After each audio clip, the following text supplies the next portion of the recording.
আন্তর্জাতিক সংবাদ। সোমবার রাতভর ইসরায়েলে মুহুর্মুহু ক্ষেপণাস্ত্র হামলা করেছে ইরান। এ সময় ইসরায়েলের অহংকার আয়রন ডোম হ্যাক করে বেশ কয়েকটি ক্ষেপণাস্ত্র লক্ষ্যবস্তুতে আঘাত হানে।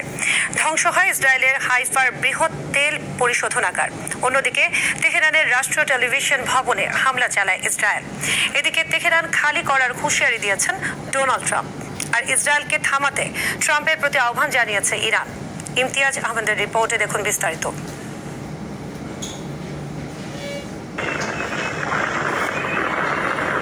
গেল শুক্রবার শুরু হওয়া ইরান ইসরায়েল পাল্টাপাল্টি হামলা চলছেই।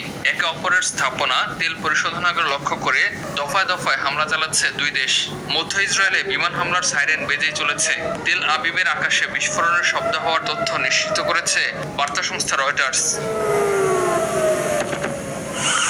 ইরানের ছোড়া ক্ষেপণাস্ত্র প্রতিহতে ইসরায়েলি বাহিনী প্রাণপণ চেষ্টা চালিয়ে যাচ্ছে।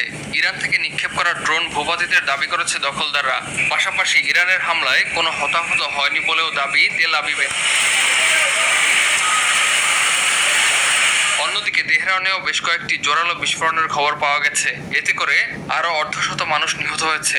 সোমবার রাতে ইরানের রাষ্ট্রীয় টেলিভিশন IRIB-তেও ব্যাপক হামলা চালায় IDF।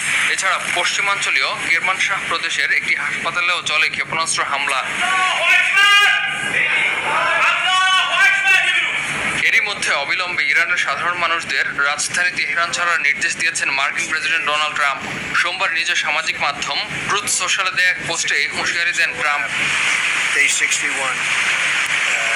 এদিকে ইসরায়েলকে থামাতে ট্রাম্পের প্রতি আহ্বান করেছে ইরান।